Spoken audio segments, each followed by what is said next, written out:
everybody, welcome back to the channel. I'm here again on Escaping Normal with Christopher Balzano. I've got another one of his book covers here, Haunted Southwest Florida, which you get a copy of your own now off Amazon or probably various other platforms. I'm not sure where it's available, Christopher, but anywhere besides Amazon?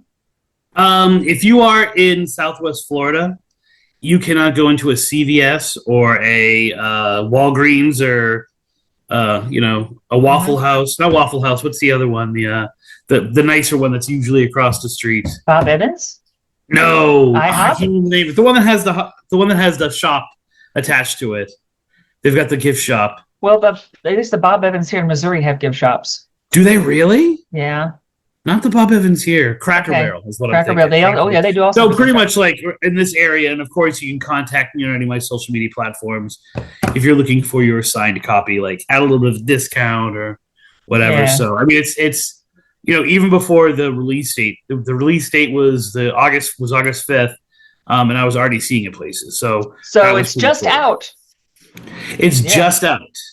Get them hot. I've been seeing it since the very end of July in places, which is pretty cool. Yeah, so that's great. Cool. Yeah. So latest book, Haunted Southwest Florida, which I'm assuming will include some of the things we learned when we met you in Fort Myers, probably. Yes. Yeah. The interesting thing is that I've always wanted to do something in the area, but I never thought I had enough. Right. And then I wrote Haunted Ocala, which is about the Ocala National Forest, which is a little north of Central Florida. And then they asked me to write the kids' book. And so I was able to take these stories that focused on serial killers and cults that abduct people, and I was able to take these really great stories and adapt them for kids between the ages of 8 and 12. And I loved it. It was it's like one of my books meets Scary Stories to Tell in the Dark. And it was all because it's not about the history as much. It's about the stories and the legend and getting them kids interested in reading it and onomatopoeic things flying through the air. And I was like, I love this. And so I wanted to write one about stories in this area. And I knew the only way that I could do that is if I first wrote the normal adult version. I always say adult and it seems sexy. It's not sexy. And then I had that in this part of my brain, and Gina Taylor, who does True Tours, so she's the one who owns the tours through Boston. She just kept pressing me, saying you should do it. And so there were a few stories that were on the tour that made it into the book. So it kind of helped spark my interest in doing it, but there are not that many things from the tour actually in the book. It's more of ones that I've sometimes been covering for 10 years now that kind of have made it to this area. So it covers everything from pretty much the Everglades all the way up past Tampa. So I probably cheat a little bit. Because I had to do these stories of this one town, which is, probably one of my favorite legends, called Holiday, Florida. And so that's right near, if people know Florida, that's right near Tarpon Springs.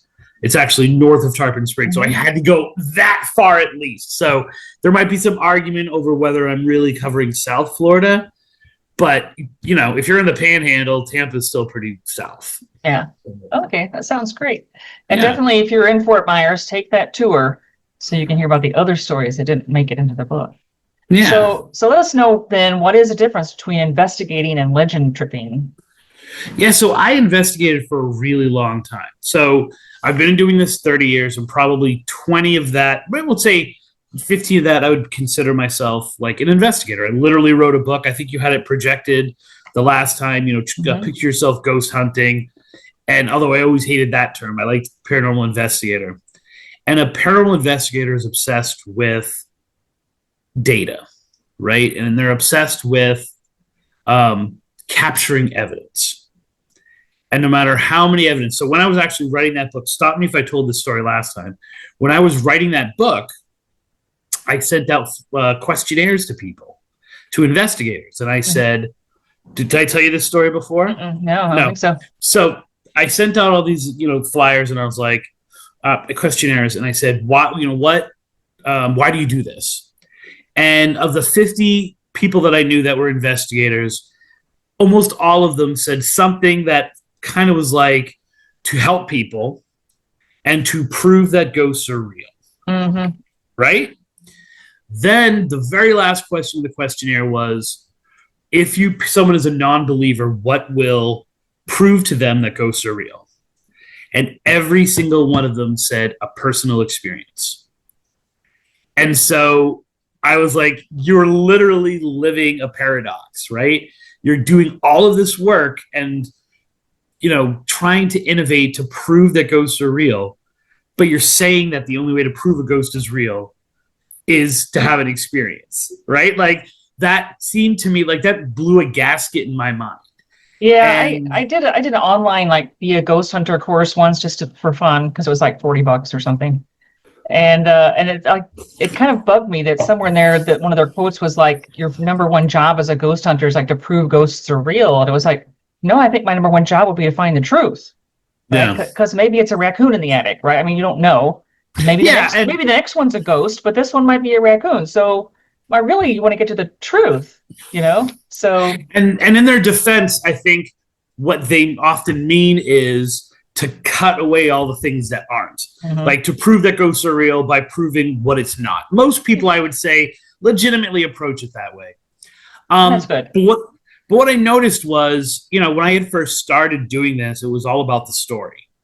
And it was all about tracking down the story and talking to people about what they had experienced, what they had heard about a place, how the history of some place. And then I would talk to people and they would say, well, you can't ever trust an eyewitness account. Like we put no faith in eyewitness accounts. And I'm like, but you're on the place for an hour, 2 hours, all night or something. These people have lived there for 4 years. How is their story not important? How is their story not evidence of something that you can't capture yourself? And I got really bored and sick of people using words like debunk, and I was like, that's it. But that's not why I got into this. That's why I got into explore not only the living or not only the dead, but the living. Right? Like, why do we tell these stories? Why do these stories develop? I always call it the crossroads, the intersection of a true haunting and the stories we make up about it. Right? And I was getting so far away from that. And equipment and having the coolest piece of equipment and how you were using the equipment and all this, that was more important than actually what you got from the equipment. And I always felt it like that line from Seven really resonated with me, like collecting diamonds on the beach in the hopes that you might get saved someday. The idea that they were gathering all this data, but they weren't ever looking at the real question of why, and what it all means. And that wasn't me. Like that was just not my brain. That's not where my focus was, and not where my passion was. So when I legend trip, I could care less whether it's true or not. Like its truth is completely irrelevant because the people who are telling this story over years, generations, sometimes they believe it's true and it drives them. And so when we're legend tripping, we are looking for experience over evidence. So when I am someplace on a legend trip and something happens, we videotape things. We do audio recordings for the podcast, and also, to listen a little bit. Our motto is, or our idea is like, if you don't hear the EVP plugged into the car on the way home from the legend trip, you don't go searching for it. Like our obsession is not with what can we do to prove that this ghost is real or not. It's what is the experience of being there in that moment, in the environment, doing what they say you're supposed to do to get the activity or to experience the activity. What was the emotion and the experience you had? And so that's really the difference between it. And I've had more paranormal experiences as a legend tripper in 10 years than I did as a paranormal investigator in 20 years. I mean, many more experiences. Interesting. Now, you remind me of something I saw like in an interview with a ghost hunter, and I don't remember which one. But they had said that I think the reason they had gotten out of it was that, and they said like 10 years ago, before everybody got on TV, I guess, that there were very few ghost hunting like official groups, and that they all like cooperated with each other and they shared advice and whatever. But once people started competing to get on whatever channel, Travel Channel, whatever, was putting on a lot of ghost shows. That suddenly there were lots of groups everywhere, and they all were sort of locked in this like competition on how to get more attention or how to get, a contract with a TV station, and that it just got to be more. It wasn't fun anymore, I guess, and it wasn't like about the investigating anymore. It got to be how to get on television. Yeah. And so I don't know if that, maybe there were still some groups out there who were like, yeah, screw TV, we just want to investigate. But do you think that kind of hurt the ghost hunting kind of? I think, yeah, I think or? at that, I think at the time, I mean, the cream always rises to the top. It's one of those things where I went through my old website, right? I needed to use the Wayback Machine on the internet to get some research for information for like a case that I was revisiting, right? A story that I was revisiting after years. And so I used the Wayback Machine, and I went to my links section of my website back in the day. And I think I took that down like 2008 or 2009. And none of those investigators existed anymore. None of those teams none of those websites existed anymore. So people who do this and they do it for the right reason, they tend to stick around a little bit longer, and they seem to do more. I know that there was a time when everyone was kind of reaching for a television show, but the funny thing is that the technology of social media jumped past that, where you can have almost as much fame having the best YouTube channel as anybody else, or the best TikTok channel or something like that. And literally, like, the being on a TV show is less glorious than having the most followers on Instagram. And so that's kind of like an interesting, like, beast that kind of like, it ate itself. But it's also somewhat ironic that someone on a TV show is talking about how it got so bad because everyone wanted to be on a TV show, So, yeah. Well, I mean, it's kind of like the people who said the men in black, threatened them if they ever came out that they were going to like get disappeared or whatever. It's like, so why are you on TV having this interview? Right, I guess the men in black aren't that scary, So I think one of the things that it did that I didn't like was that it codified a field that would have benefited more from innovation. And so all of a sudden, this was an appropriate way to go about investigating because they do it on TV this way. And outside of that was not acceptable, right?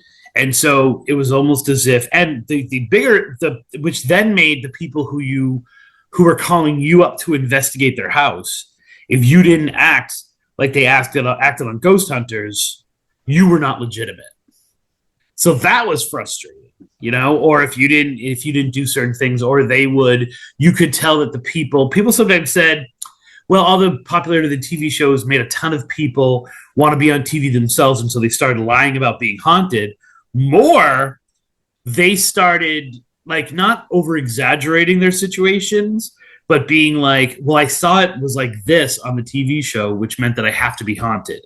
Mm-hmm. And you'd go in and you'd see just like, every single paranormal book on the bookshelf. And, you never then say that person is lying, but you put it in the back of your head that like, okay, this person knows a lot about the paranormal and wants to be touched, wants to be part of the movement. So I think those were a much bigger influence on the paranormal, because all of a sudden, a lot of things that I was doing, and I predated the ghost hunters on television, was wrong, or like, well, that doesn't give you scientific evidence. And I'm like, nor does any of this. Like, you're literally, the science that you're claiming is based on folklore. Something like the temperature drops or the temperature is different. Well, why that is based on folklore, right? And so your science is not based on science, it's based on tradition, which doesn't make it really science. So, but that said, I know a lot of people who, were successful and got on television, and, I've been on television myself, but it's like, it didn't really become the end goal of people who really were passionate about doing this. Okay. So in legend tripping, you're looking more for the local legends and the moment, moment. Like, so and once again, stop me if I talk about anything that we talked about on a previous episode. But I was, we were looking for this, the infamous mini lights in St. Pete, and this is such, it's one of those things where block by block people knew it or didn't know it, and it was most strong in the African American community in that area. And it was almost to some degree, if you think about like the cultural ramifications of things, it was almost like their version of Candyman. Because there was, and there are all these different versions, so I'm just going to give you like the thread that's like the most common. There was a woman thought to be a witch, right, or maybe a Mennonite, who lived in a cabin or a cottage near the bridge. And she had these two, some people say sons, some people say they were former circus freaks. Other people say they were ogres or like it, and they protected her land because people would mess with her all the time. And she eventually dies, and they stay on the land, and then they die, and then they become spirits. And the thing to do was to go to the bridge and say 3 times, mini lights, come out tonight. And if you said it 3 times, these glowing ogre ghost type things would start chasing you around. And if they caught you, they killed you. But there were so many variations of this that over time, the story kind of became this idea of, if you go out and you're not supposed to go out, the mini lights are going to get you, right? Or, well, don't go to that park. That park is where the mini lights get you. And so there was the idea of the mini lights come out tonight was still very popular, but it was much more of this kind of dark force, which very specifically was used as a kind of like, you better not do that in the African American community in St. Pete. And of course, the legend reared its head in times when it was that, for those people who don't know Florida, they basically took the baseball team and they slammed it into one of the poorest areas of that county, right? To make this the Devil, at that time, the Devil Rays baseball stadium. Well, as that was happening, they literally were destroying neighborhoods and pushing them back. Gentrification would start to happen because now you needed hotels and you needed, a Beef O'Brady's and you needed a Hooters. And so it kept pushing the African American community out. And as that was happening, these traditionally owned by African American houses were then becoming these like $1 million places, pushed out. And so it became more and more this idea of, if you go out, the mini lights are going to get you, which really meant like, it was dangerous for an African American to be out. But the story dates back decades earlier, when, this is crazy, right? When they would abduct young African Americans, literally kidnap them off the street, bring them to alligator farms, and they were responsible for feeding the alligators. And if a few of them died along the way, whatever. Like, and we literally, not me, I shouldn't say, another person who does similar to what I do, named Mark Muncy, found literally the fans and flyers that show like these African American babies in the mouths of alligators. And I even traced the story to a real event that happened where these twins, these albino African American twins, were taken and sold to the circus. And for years, they lived 1,000 miles away from their home, not knowing their family and not remembering their family. And anyway, do you get what I'm saying? All this amazing stuff going on. And sightings for years, right? Places where there are clearly alligators, so stay away from that. And we're walking through one of the areas that's known for it, and there's literally, we were talking last time, what looked like a shadow person swinging from tree to tree and hiding behind all the little statues near the bridge just watching us, right? And we were going to different places, and we would drive someplace, and that swinging shadow person was following us to all the different locations that we were hitting that were supposed to be these where you're supposed to say it. How do you friggin' prove that? You know what I'm saying? Like, there's nothing other than being in that moment at that bridge, waiting for the mini lights to come across the area and start biting you in the ankles, and you're watching this dark, shadowy figure just stalking you. Did it happen or did it not happen? A paranormal investigator says it didn't happen because I didn't get anything on camera. A legend tripper goes, this fits in with the story. There is something here. That's the difference kind of between them. Okay, so what is then like a difference between like a legend or a myth or a fairy tale or just a regular story? Is there any difference? You know, I think that so for tripping on legends, kind of what I do, we kind of mix the whole thing up, right? Like there are very clear lines. One of the things that like causes my eye right here to twitch is when people use the word urban legend, or for years it did. I'm better about it now because an urban legend is a very specific set of stories, right? The stories have to be plausible. They have to be attractive.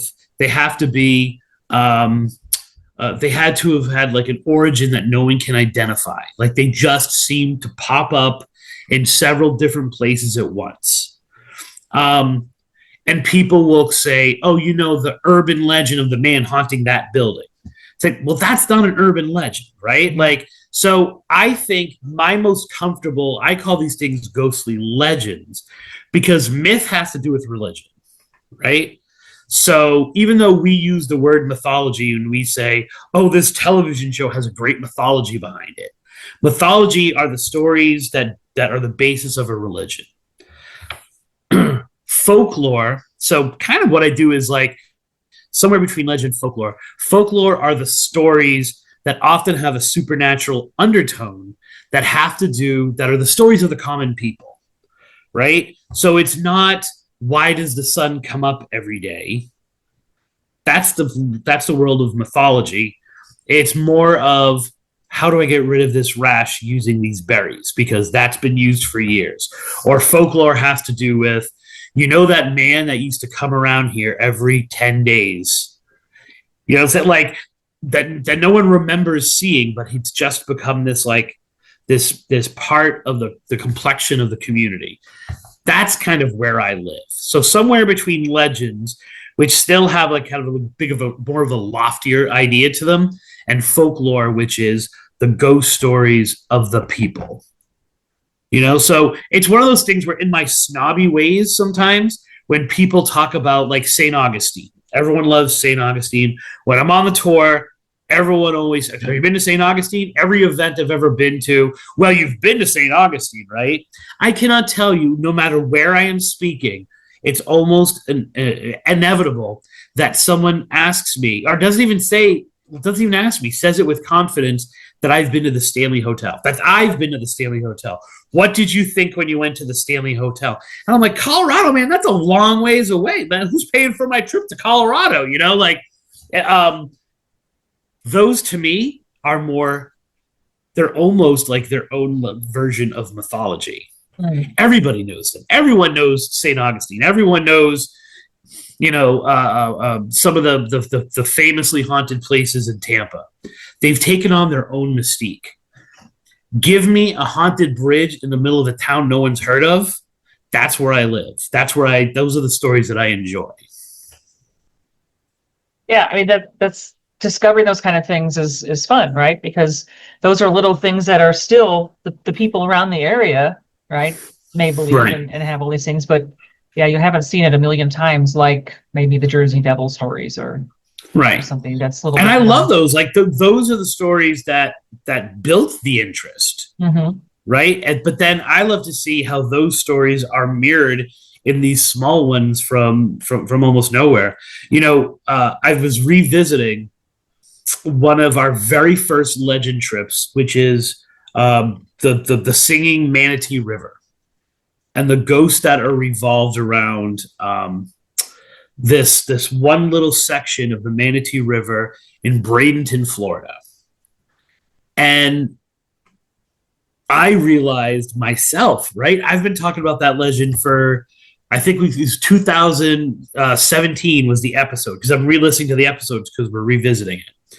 And I was like, I have forgotten so much of this. I have told this story so many times. I have literally telephoned myself, right? Where I've changed it a little bit and a little bit and a little bit over time. That I'm like, I don't remember that part of the story at all. Like, what are you talking about? Right? It's like, and I'm so excited as I'm exploring this. And it was, there are two different versions of the legend. So if you go to the Manatee River, you hear music, you hear singing. For years, they were talked about this. Like when we started looking into this, we were looking in history books, we were looking in folklore journals, we were looking in newspaper articles. Like back in the 60s and 70s, talking about this was a big deal, but no one talks about it anymore, right? Like some librarian handed me a book, or sent me a photocopy of the cover of a book that led to it. The people that are there right now, they don't know the story. So the idea was that like a part of their history is lost because it's in this story.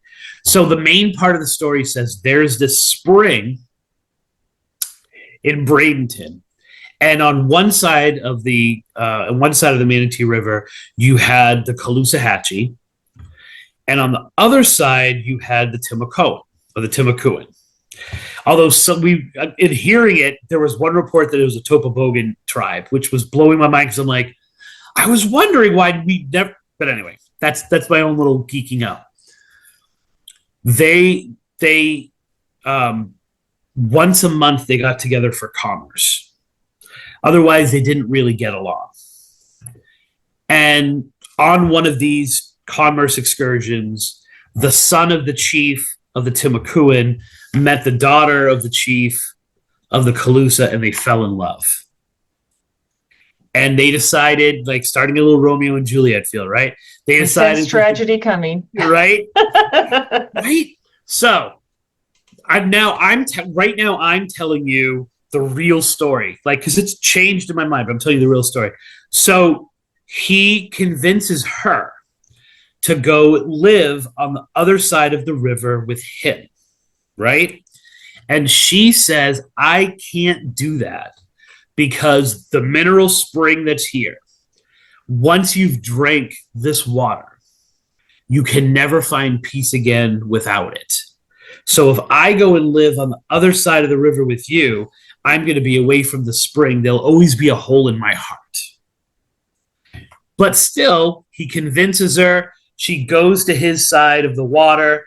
And then as they're doing that, this singing starts to come from the water.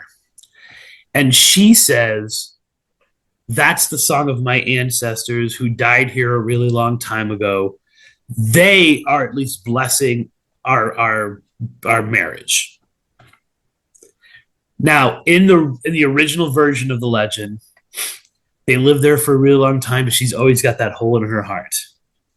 She goes back. He takes her back to the Calusa tribe, and he says, hey, do you accept me? Like, we've been married for a few years now. I've done nothing but respect her. And war ends up raging between the two tribes, killing half of each side until finally, they have this peace that's brokered where the Calusa chief will be the chief of both tribes until he dies. And then the line of succession will go to the young man. But you can still hear that singing that's in the water, right?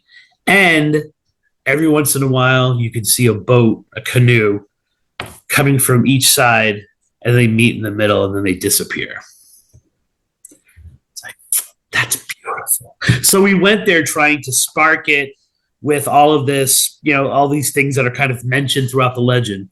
What we didn't know when we originally went was there's another version of the legend, which doesn't say it's singing, but says it's humming. And what happened was, I'm going to give you the real short version of this one because there's so many variations. there was basically a guy named Miguel Pascal, or Pascal Miguel, who is known as the Butcher, who is this absolutely smelly, bloody, horrible pirate who kidnapped the daughter of the Commodore, kidnaps her, hauls her up in his essentially a schooner, and one of his bases is the Singing River, the Manatee River. Because oddly enough, she didn't like kidnapping, like that didn't make her fall in love with him. She loves music, so he takes strings and he strings them outside the portholes of where he's holding her, so that when the wind blows, it blows through the strings, it makes beautiful music, and like what girl wouldn't fall for him then, right? He eventually like realizes, because he's in pursuit, that he's got to take off. She realizes if she ever leaves the Manatee River, like she's never going to be seen again. And so she's like, well, if I'm going to die, they're all going to die with me. And she escapes the room and she sinks the boat by smashing the holes into the hull. And as the ship is sinking, the wind is blowing through it, making this music. She goes on the deck of the boat and sings kind of to the sound of the strings. And now on nights, you can hear her singing, you can hear the strings playing, and if you're looking in the right place at the right time, you can actually see the pirate ship lifting up from the water. Wow. Another great version of the story. So we're out there. We don't know that one version of the story. We're out there and we're doing this poem, and all of a sudden dead silent, and we start hearing the singing. We do have this on video. We start literally seeing this blackened thing in the water, probably 100 yards from us, getting bigger and darker as if something is rising to the surface. You can watch the video. You ain't going to see it. You're going to hear our reaction to it, but you're not going to see it, right? So I went back there, and I went back there to promote the book. Oddly enough, I think I'm wearing the same shirt in the videos but anyway. And I'm sorry, I should say one of the important ideas is this, that they had it's the water was here, and then you had what was said to be the place where the spring was, which was this kind of historical village kind of thing.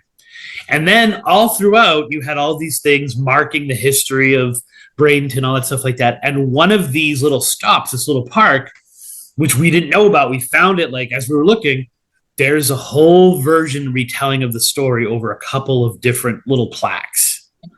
Absolutely beautiful. I went there, and condos have taken over the entirety of where all those parks were, the entirety of where we had done the legend trip, and they had no idea the story I was talking about. And I literally watched as they tore down, they tore down and built a parking. They tore down? They tore down Paradise. They tore down Paradise. They built a parking lot, right? Like I was saying, where am I crazy? Like, where is it? Now, the coolest part about it was that we had gotten where the spring was wrong the entire time. So for the very first time I was able to touch the actual spring that's part of the story, there's a huge looking post, look at the beautiful sunset over the Manatee River, that actually would be a really good place to legend trip from, because it's the highest point, which is a part of the story. It's now condos. How does that change the legend? If it really happened and it's really a haunting, how does that affect the haunting? We already know how doing all that has affected the culture, because even the woman in the historical society that I kind of broke into a little bit, she, when I was telling her the story that takes place 2 blocks from where she's the historian, she was like, "Oh, you're talking about Sarasota, like the legend of Sarasota?" And I'm like, "No, I'm talking about the legend of the next block over. Like, what are you talking?" Even she didn't know it anymore. So I feel in a lot of ways that legend tripping is a way to preserve history, because some of these places, you don't remember things or the culture or the society or the moment where those legends have their birth disappears once the ghost story goes away. And that's a shame. Yeah, those are lovely stories. And it's the small kind of stories like that, I think, that that are really more interesting. I mean, like I mentioned in one of my books, and I admit again to the people out there that I've never had a paranormal experience. So I don't really believe in this, but I'm kind of like eternally hopeful that maybe someday. But like the little stories are the ones that are hard to kind of like put aside. Like the really the most convincing story I ever heard was a friend of mine who said she'd lived in this Victorian house in South St. Louis, and one day she's walking by the bathroom on the second floor, and there's a bar of soap in the middle of the bathroom floor, and the drawer where she keeps the soap is open. So she figures like the dog did it, right? So she puts the soap back in the drawer, she closes the drawer, she goes on with her day, and she and the dog are downstairs for the next few hours. Then she goes back upstairs, and the soap's back on the floor, but the drawer is closed, still closed, but the soap is out there, and she knows where the dog's been, right? Well, it's just a little something, but I can't explain that, right? It's just a little, Right. It's not dramatic like a shadow person, or the aliens came down and abducted me, or whatever. But it's like, well, okay, maybe there's something there, right? Yeah. Because it's kind of unexplainable, but it's interesting. But you won't find it in a book or anything. When I do the tour, I always say, I reach one point of a certain story and I say, who here believes in the paranormal? Because the person who's experiencing this story, it's at work and he doesn't want the ghost to be a ghost, right? I don't know if you remember that story. It was in the Franklin shops. Okay. And so I say to people at that point, who's here has had a paranormal experience? And the vast majority of people go, I don't know if I had a paranormal experience, right? Which is exactly what you're talking about. It's not the walls bleeding, you know what I'm saying? And it's those little things where like, I know that I didn't do that, or I know that I literally just heard someone coughing in the other room, and I know I'm alone, and it only happened once, or those little kind of little bumps in the night where it's like, there's something here, or I just experienced something. I think like hitchhiker legends are famous for that. Like, did that really just happen? Was that person really on the side of the road just then? Where when I was married, we were in, I think we were in Hampton, New Hampshire. And it's a lot of tourists and stuff like that. And we were driving down the road, and this bus pulled out. It was like a trolley pulled out, and it was in front of us, and it was all lit up, but there was no one in it, but it was all lit up. And then we were in front of it, like, no more than 100 yards. We're in front of it. It turned. We were going fast enough that we hit that turn, in 3 seconds, and we looked down, and there was absolutely nothing there.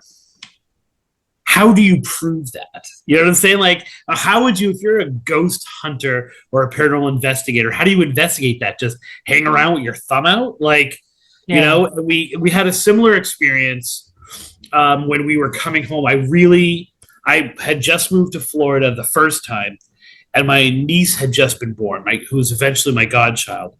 And we wanted to see her desperately. We were going up for Christmas. And so we're taking the whole thing. We decided to drive through and not stay. And we hit Connecticut, which is like when you're driving from Florida to Massachusetts, Connecticut is like the homeland, right? All you got to do is get to Connecticut. You forget it's like another 3 hours, right? So we hit Connecticut. We stop off to get coffee and gas. We get back on the road. And by the time we're back on the road, a snowstorm has started. And now the snow is coming down in sheets. And it's like, there's no possible way that we can get through this. Then all of a sudden we get passed by a plow. And the plow pulls in front of us, and it literally plows the entire road for us the next hour until we get to the border of Massachusetts, at which point there's a turn in the road. It turns, we turn right behind it, and nothing. Vanished completely. Was it a ghost? Was it not a ghost? Was it a guardian angel? Was it The funny thing is that years later, her mom remarries and she married a guy who was working that night on that road plowing the highway on the same night that we were there. And you were like, well, yeah, he's like, how am I going to remember some random car on the road? But he was plowing that exact night that we were out there, even though, so it's like all these weird, beautiful, synchronistic things that we pass off all the time as having no supernatural or paranormal origin to them. Those are kind of like the real ghost stories. That's cool. Yeah. So obviously there's some really cool legends around Southwest Florida. Yeah. What's like, I guess, maybe the farthest you've traveled to go to somewhere to learn about their legend, or if you heard it, wanted to go to the spot? Wow, in Florida or outside? Anywhere, I suppose. So we a few summers, it was 2017. We wanted to get up to Indiana because I am a researcher into puckwudgies. And the majority of writing about puckwudgies has, especially in the era that I was originally writing it, all Massachusetts, right? Then you start to hear some from the Cherokee, some from Canada, some from upstate New York. But the other big place was Indiana. They used the same word, puckwudgie, right? It was like it was a bucket list. I'm the only person whose bucket list was I want to get to Indiana, right?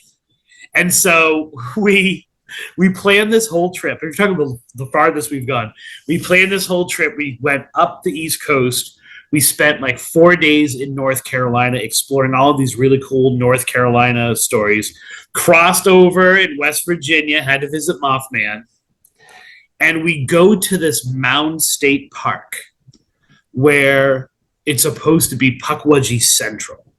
Like, they're the only place, especially at that time that I knew, they literally had a place in the park called the Puckwudgie Path. Like, they celebrated the Puckwudgie like no place I've ever seen before. The Freetown State Forest in Mass, pretty close. That's the farthest I've ever been. But we went. We had this really intense and enlightening Puckwudgie experience while we were at Mound State Park. But that night, we said there was one legend we had to do, and it was in Indiana, which is probably the best untapped haunted legend section of the world. I mean, it is like every town has 3 or 4 of these absolutely rich. And I'm looking, and there's not a lot of books about Indiana, right? Like, it's like this totally untapped, but all you have to do is like throw a rock and someone tells you a ghost story, which is weird. I'll get to why it's weird. On the edge of the Ohio-Indiana border, there's this small town called Groveland. And in this town of Groveland, there is a cemetery called the 100-Step Cemetery. And what you are supposed to do is you take the 100, at exactly midnight, you take the 100 steps of the cemetery. And it doesn't work if you don't count every single step as you go. If you get to the top, now as you're walking up the stairs, you're hearing all these creepy things alongside of you. Sometimes, depending on some of the versions of it, things will start to kind of grab your feet so that you don't make it to the top, right? Maybe in your voice, you start to hear this kind of like this humming and stuff so that you're losing count of something. It's almost as if the cemetery doesn't want you to succeed in your mission. You get to the top, and if you get there at midnight, the caretaker, the ghost of the original caretaker, will walk out of one of the mausoleums, approach you with a lantern, and tell you the way that you are going to die. Ooh, creepy. Right?